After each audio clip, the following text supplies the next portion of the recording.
Je sais qu'un témoignage édifie, un témoignage fortifie, aide et encourage. Je voudrais vous raconter mon histoire, en même temps mon témoignage.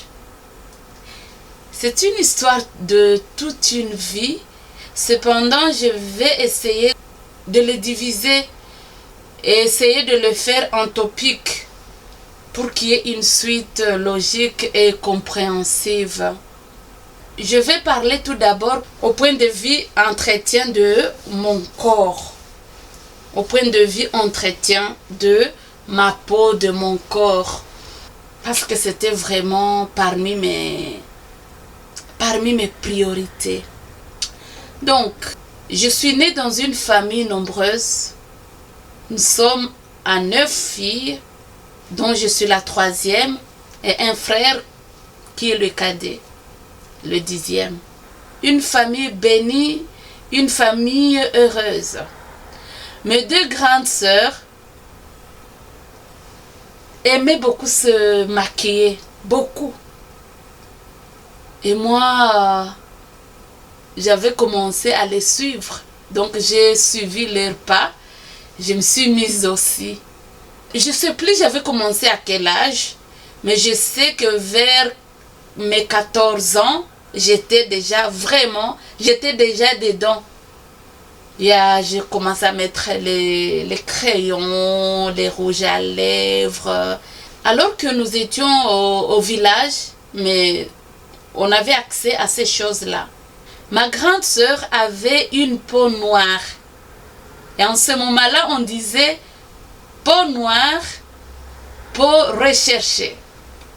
Elle était belle de teint. Donc ça, c'était l'aînée. La deuxième était mixte entre les deux. Elle n'était pas ni très foncée, ni très claire. Elle était entre les deux. Et moi, la 3e, j'étais vraiment claire. J'étais claire de peau. Et voilà.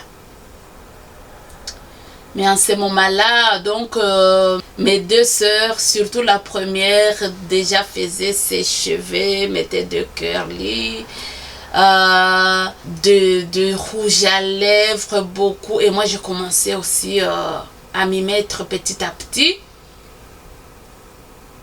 La deuxième aussi, elle mettait aussi tout cela.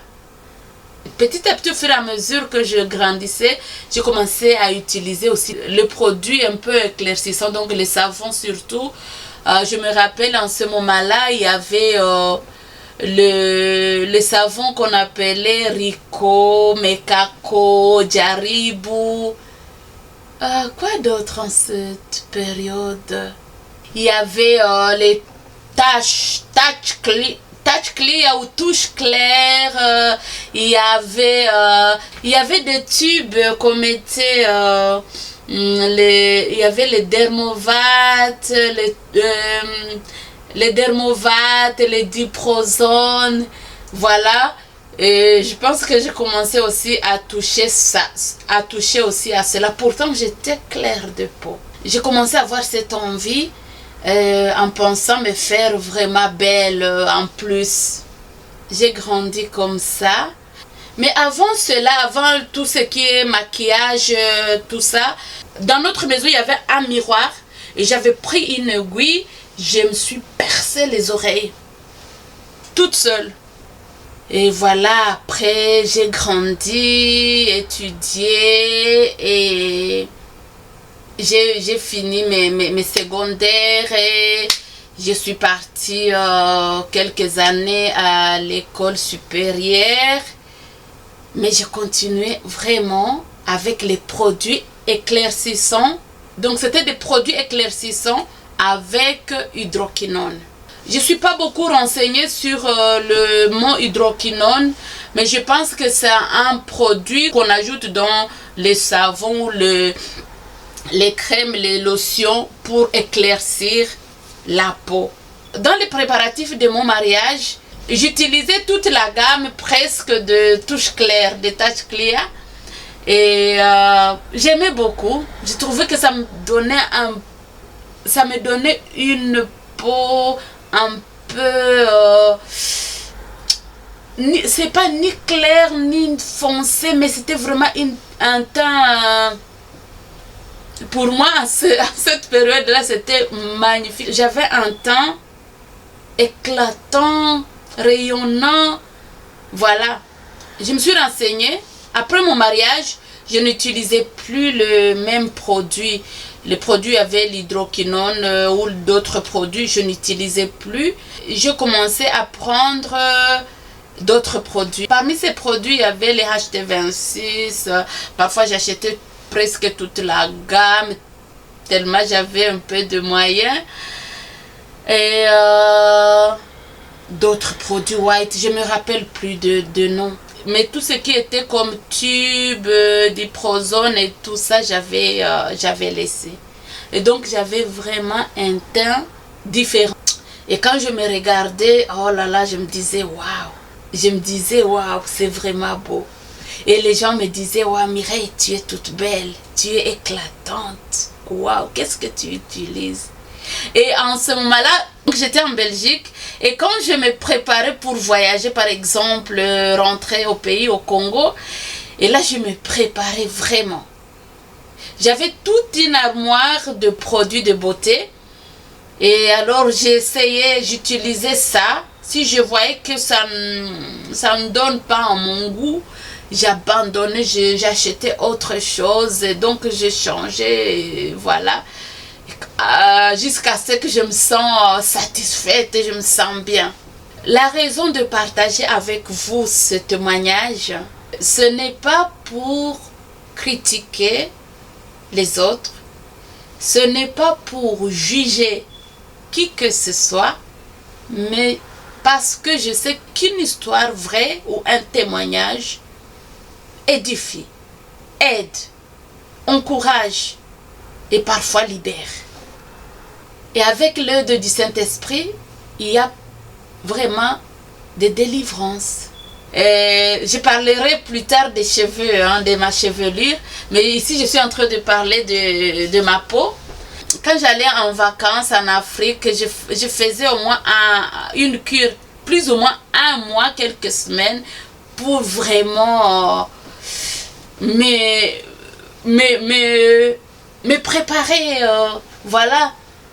Et quand j'arrivais là-bas, on me disait, waouh, Mireille, tu es très jolie. Quand je passais, les gens me regardaient, les gens se tournaient. Et comme j'étais devenue maintenant dodie, un peu costaud, parce que moi j'ai toujours aimé être un peu forte. J'avais toujours aimé ça. J'étais très mince quand j'étais jeune fille et j'ai toujours voulu être forte en fait. J'avais toujours voulu cela, être forte. Et voilà, j'aimais aussi, j'étais pas satisfaite aussi de ma taille, je me voyais trop petite, ça me dérangeait un peu. Et là, je me réfugiais dans des hauts talons, vraiment, ça c'est une autre histoire. Oh Seigneur. Et donc quand j'arrivais là-bas, on disait, c'est elle, on dirait une métisse, une arabe. Et là, et comme j'avais une chevelure jusque-là, c'était vraiment...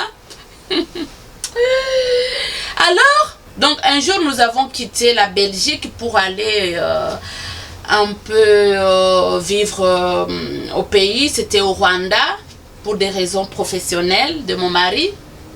Là, les choses se sont accentuées. Les choses se sont accentuées et je suis arrivée même au point d'ouvrir un salon de beauté. J'avais ouvert un salon de beauté qui s'appelait VIP à Musanze, là au Rwanda. Donc voilà, c'était un salon quand même high quoi, en ce moment-là. Voilà, de temps en temps, j'allais voir, j'allais superviser les salons. Et il y a une période où je suis arrivée au point de ne pas acheter, de ne plus avoir le HT26, c'est le produit que j'aimais beaucoup. En tout cas, j'ai fait un long moment sans utiliser le produit éclaircissant. Et j'avais quitté le Rwanda. Je suis revenue en Belgique. Et En ce moment-là, j'ai commencé beaucoup à prier, à jeûner. Ça, c'est une autre histoire. C'est beaucoup d'histoires. C'est pour cela que j'essaie de les couper. Quand j'étais encore au Rwanda, je me disais, quand j'aurai l'argent, quand j'aurai assez de moyens d'argent, mes produits éclaircissants, ça sera parmi mes priorités. Parce que là, il me restait peut-être que le savon qui entretenait mon teint, mais je n'avais plus de l'huile, j'avais plus, voilà. Et je me suis dit, quand je vais arriver, quand j'aurai les sous, ça sera parmi mes priorités. J'étais revenue en Belgique et je suis partie acheter la bouteille de HT26. J'étais très contente, très joyeuse, très émue. J'étais vraiment contente. Je disais à la bouteille, tu m'avais trop manqué. Ça fait longtemps que je ne t'ai pas eu.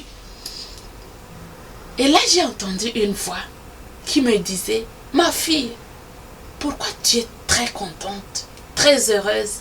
Alors je dis, je suis très contente parce que j'ai trouvé ce que je cherchais. Et puis la voix me dit, c'est comme ça que je suis aussi content quand je trouve ce que je cherchais. Et là, j'ai compris que le Seigneur me cherchait. J'avais compris.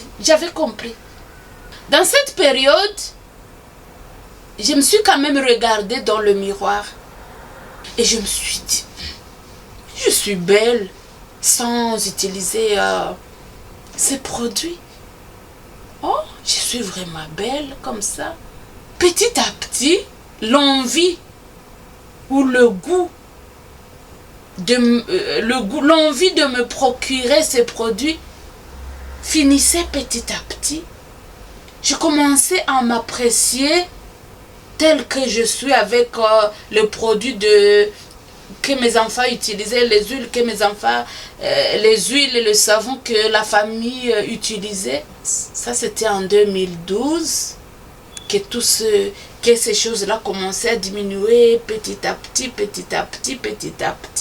Avant cela, j'étais renseignée que les tubes Diprozone, Dermovat, je ne sais plus quoi qu'on utilisait, ce n'était pas destiné pour changer le teint, pour éclaircir, mais c'était pour des traitements dermatologiques, c'était pour les traitements de maladies de la peau. Mais nous, on l'utilisait pour éclaircir. Donc j'étais vraiment dans l'ignorance et j'avais aussi compris le méfait de produits avec hydroquinone, même des produits éclaircissants. Je me suis dit, Seigneur, merci. Merci parce que ce n'est ni par mes forces, ni par mon vouloir, mais c'est le Seigneur, c'est le Saint-Esprit qui m'avait libéré de tout cela. Et maintenant, ça fait plus de 10 ans que je n'utilise plus du tout, plus, et je n'utiliserai plus jamais ces produits-là. J'utilise le produit normal qu'on vend au supermarché. Et le produit que toute la famille peut utiliser. Il faut entretenir la peau, qu'il soit en... Voilà. Mais ça dépend des produits parce que parfois, il y a les produits où j'étais allergique. Allergique parfois à quelque chose. Je faisais recours à la pharmacie pour acheter des produits adéquats. Sinon, j'achète les savons naturels à base de plantes, à base végétale ou animale parfois. Et vraiment, ça marche très très bien. Tout ce qui est naturel est bien et bon. Et voilà, et je me suis disciplinée à utiliser quelque chose que toute la maison peut utiliser. Ça aide beaucoup. La crème ou la lotion, l'huile que le bébé, les enfants peuvent utiliser. Et c'est ce que j'utilise aussi et cela, ça marche. C'est vrai, je ne peux pas prendre n'importe quel produit dans des grandes surfaces. Il y a les savons ou l'huile que j'utilisais et je me sentais comme si je ne suis même pas lavée. Donc, il fallait adapter, bien sûr, mais avec le produit bio, ça marche souvent, toujours. Que Dieu vous bénisse, que Dieu vous fortifie. Voici mon petit témoignage et la suite va suivre. Amen.